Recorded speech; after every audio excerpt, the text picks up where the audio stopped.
ఎన్నికలకు సమయం దగ్గర పడుతున్న కొద్దీ రోజురోజుకి విజయవాడ వెస్ట్ సీటు కాకరేపుతోంది. జనసేన నియోజకవర్గ ఇన్ఛార్జ్ పోతిన మహేష్కే టికెట్ ఇవ్వాలంటూ పార్టీ నేతలు కార్యకర్తలు ఆందోళన బాట పట్టారు. ఈ వివాదం కాస్త రోజురోజుకు ముదురుతోంది. ఒక్కవైపు అసంతృప్తి గళం వినిపిస్తూనే మరోవైపు ఆత్మీయ సమావేశాలతో తమ నిరసన తెలియజేస్తున్నారు జనసేన శ్రేణులు.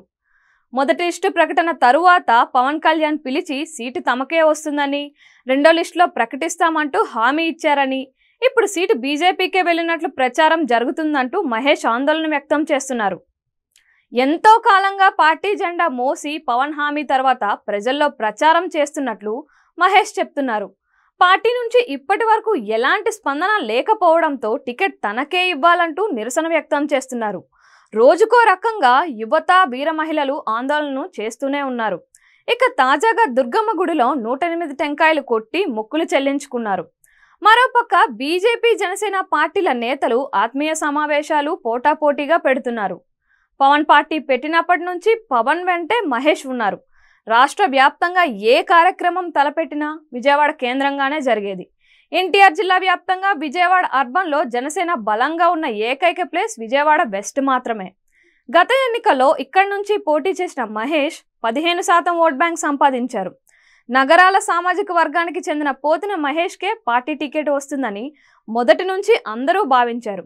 అయినప్పటికీ పొత్తు చర్చల తర్వాత వెస్ట్ సీటు బీజేపీకి కేటాయించినట్లు వార్తలు గుప్పుమన్నాయి.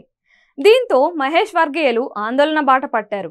మరోవైపు బీజేపీలో టికెట్ ఆశిస్తున్న ఆశావాహులు క్యూ కడుతున్నారు.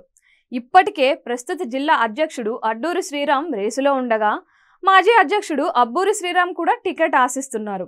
వీరితో పాటు మరో ఇద్దరు పోటీ పడుతూ ఉండగా, తాజాగా ఆర్య వైశ్య నాయకుడు వక్కలగడ్డ భాస్కర్ రావు తన అభిమానులతో ఆత్మీయ సమావేశం పెట్టి విజయవాడ పశ్చిమ నియోజకవర్గం బరిలో ఉంటానంటూ చెప్పుకొచ్చారు. ఇదిలా ఉంటే విజయవాడ వెస్ట్లో ఎక్కువగా మైనార్టీలు ఉండడంతో ఎవరికి ఇస్తే ఎంత ప్రయోజనం అనేది ఆసక్తిగా మారింది. ఇప్పటికీ వైసీపీ నుంచి ఆసిఫ్ బరిలో ఉండగా, ఇప్పటి వరకు వెస్ట్లో యాక్టివ్గా లేని బీజేపీకి టికెట్ ఇస్తే మైనారిటీ ఓట్లు పూర్తిగా వైసీపీకి పడే అవకాశం లేకపోలేదు అంటున్నారు రాజకీయ విశ్లేషకులు. అలా అని అక్కడున్న బ్రాహ్మిన్, వైశ్య, మార్వాడి ఓట్లతో గెలిచే అవకాశం లేదంట. దాంతో ఇరు పార్టీ నేతలు ఇదే స్థానంపై మరోసారి చర్చ జరుగుతున్నట్లుగా సమాచారం. అయితే ఇప్పటి వరకు ఏ పార్టీ నుంచి అధికారిక ప్రకటన రాకపోవడంతో అటు బీజేపీ ఇటు జనసేన ఎవరి ప్రయత్నాలు వారు చేసుకుంటున్నారు. ఇందులో ఎవరు ఎవరి కోసం త్యాగం చేస్తారు అనేది ఆసక్తికరంగా మారింది.